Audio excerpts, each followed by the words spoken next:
Halo semuanya, kami dari kelompok 5 yang beranggotakan Feni dan Febriani Cipta akan mempresentasikan materi kode etik psikologi dari bab 6 yang berjudul Iklan dan Pernyataan Publik.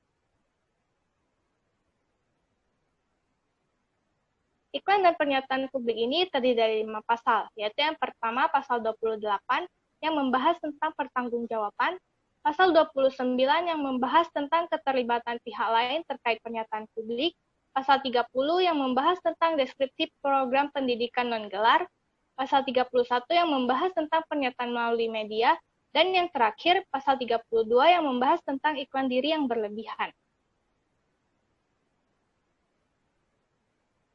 Yang pertama, pasal 28, pertanggungjawaban. Isi dari pasal 28 ini dapat kita lihat sebagai berikut. Di pasal 28 ini terdapat 3 ayat yang membahas tentang bagaimana seorang psikolog dan atau ilmuwan psikologi memberikan pernyataan kepada masyarakat dengan jujur, teliti, dan hati-hati, mencantumkan gelar atau sebutan psikolog sesuai dengan sertifikat yang diperoleh, tidak memberikan pernyataan yang palsu mengenai identitas atau karya ilmiah yang diperoleh.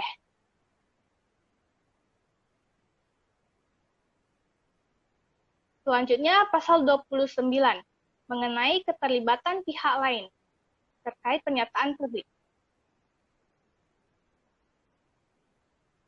Isi dari pasal 29 ini dapat kita lihat di slide ini. Pasal 29 ini terdapat 3 ayat yang membahas tentang bagaimana psikolog dan atau ilmuwan psikologi melibatkan orang lain dalam mempromosikan praktik profesional atau jasa layanan psikologi. Mencegah pihak lain yang bekerja dalam bidang periklanan untuk tidak membuat pernyataan palsu mengenai jasa layanan psikologi, serta tidak memberikan kompensasi kepada mereka yang telah mempromosikan jasa layanan psikologi.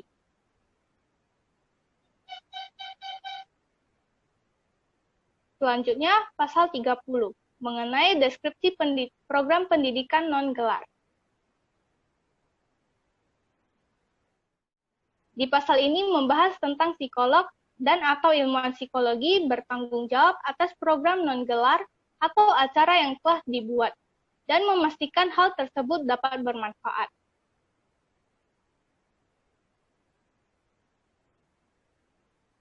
Selanjutnya, pasal 31. Pernyataan melalui media.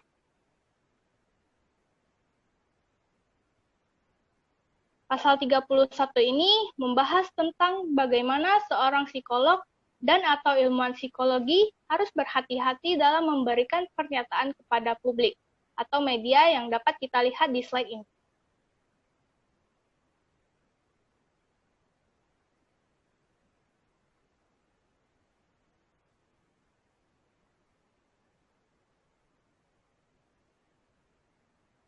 Dan yang terakhir, pasal 32, mengenai iklan diri yang berlebihan.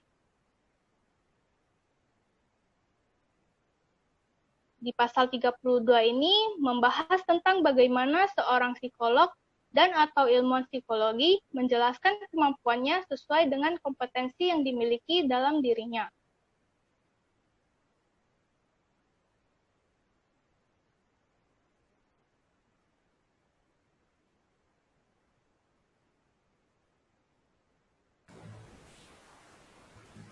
Selanjutnya adalah contoh kasus.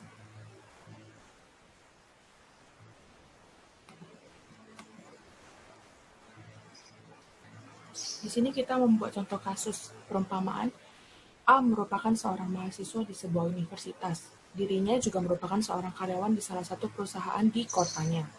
Menjelang pada akhir semester, A ini merasa beban pekerjaannya semakin besar dan beban kuliahnya juga semakin susah.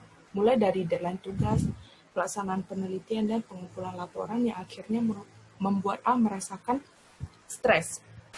Sempat terpikir bagi A untuk berhenti dari tempat bekerjanya. Seketika juga A memikirkan bagaimana caranya nanti kalau dia berhenti dari tempat kerjanya untuk membayar uang kuliah. Sampai suatu hari, A menemukan sebuah akun yang mengklaim dirinya sebagai seorang psikolog dan membuka praktek terapi selayaknya yang dilakukan oleh psikolog lainnya. Psikolog tersebut kita umpamakan namanya B. Dan di akun pribadi miliknya terdapat berbagai testimoni dari subjek-subjek yang telah menjadi klien dari psikolog B ini. A berpikir bahwa sepertinya bisa untuk meluapkan dan menumpahkan semua permasalahan yang dimilikinya pada psikolog B ini. Dan akhirnya dia coba menghubungi psikolog B ini dan untuk menanyakan jadwal konsultasi dan terapi dan kapan akan melaksanakan terapi tersebut.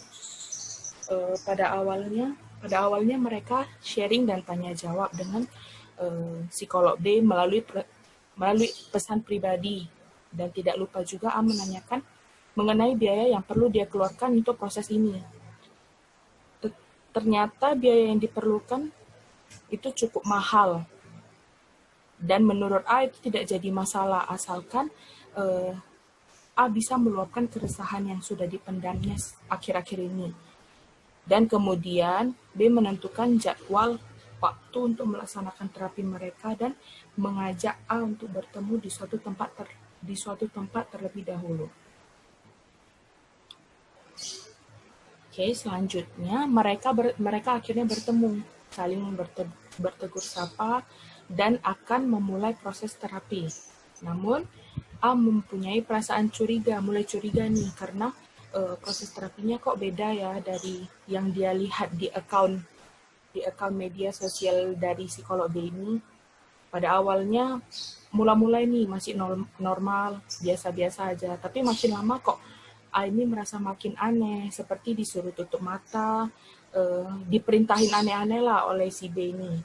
Beberapa saat kemudian A merasa ada hal aneh seperti area-area tubuhnya itu dipegang lah, dan pada saat itu juga A langsung membuka matanya dan dia merasa psikolog B tersebut melakukan perbuatan yang sangat tidak terpuji. Dengan segala cara A ini mencoba untuk melarikan diri dan akhirnya berhasil. Kemudian psikolog tersebut akan dilaporkan ke pihak berwajib. Oke. Dari contoh kasus tersebut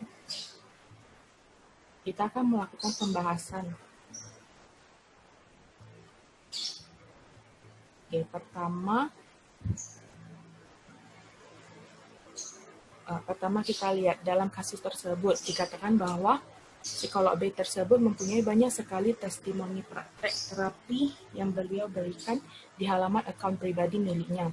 Tetapi keakuratan bukti tes dari psikolog B tersebut diragukan karena apa yang diberitakannya di dalam sosial media tidak seperti apa yang dilakukan psikolog tersebut pada saat melakukan praktek atau terapi pada klien A. Dari sini saja kita bisa lihat pertanggungjawaban dari seorang psikolog B ini sama sekali tidak ada terkait dengan terapi yang akan dilakukannya tersebut dan apa yang dia beritakan di akun sosial media dia.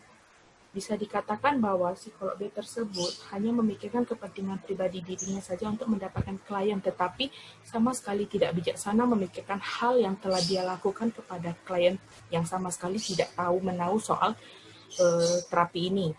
Hal ini berarti psikolog tersebut telah melanggar kode etik psikologi pada pasal 28 terkait pertanggungjawaban seperti yang tadi sudah dipaparkan pertama ya. Terus yang kedua, pembahasan yang kedua ini, kemudian psikolog tersebut tidak bertanggung jawab atas brosur atau iklan yang terdapat di sosial media terkait kapasitas yang dimilikinya sebagai seorang psikolog dalam melakukan terapi. Tujuan utamanya adalah ingin mengikuti terapi dari psikolog tersebut agar semua bebannya bisa teratasi. Namun, ternyata psikolog tersebut bukan fokus dalam melakukan terapi seperti yang dipromosikan, malah melakukan hal-hal tidak terpuji kepada A yang telah memberikan bayaran yang seharusnya dibayarkan untuk melakukan terapi. Hal ini berarti bahwa psikolog tersebut telah melanggar kode etik psikologi pada pasal 30 terkait deskripsi program pendidikan non-gelar yang berisi bahwa seharusnya psikolog dan atau ilmuwan psikologi bertanggung jawab atas pengumuman katalog, brosur atau iklan, seminar atau program non-gelar yang dilakukannya. Psikolog dan atau ilmuwan psikologi memastikan bahwa hal yang diberitakan tersebut menggambarkan secara akurat tentang tujuan maupun tentang pelatihan instruktur, supervisor, dan biaya yang terkait.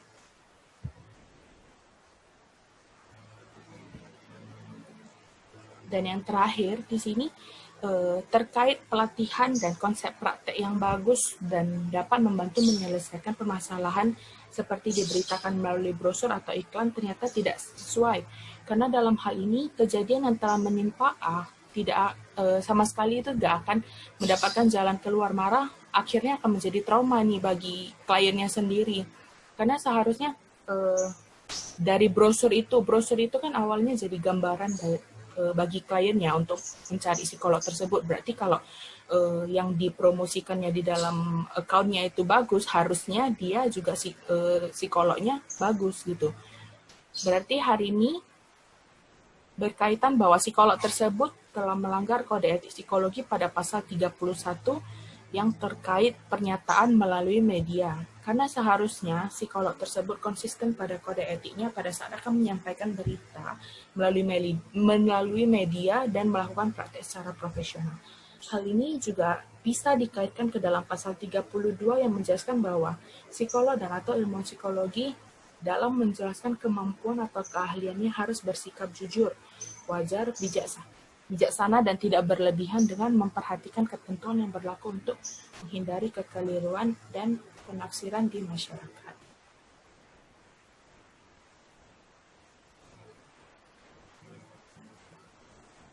Oke, sekian dari presentasi kita. Terima kasih.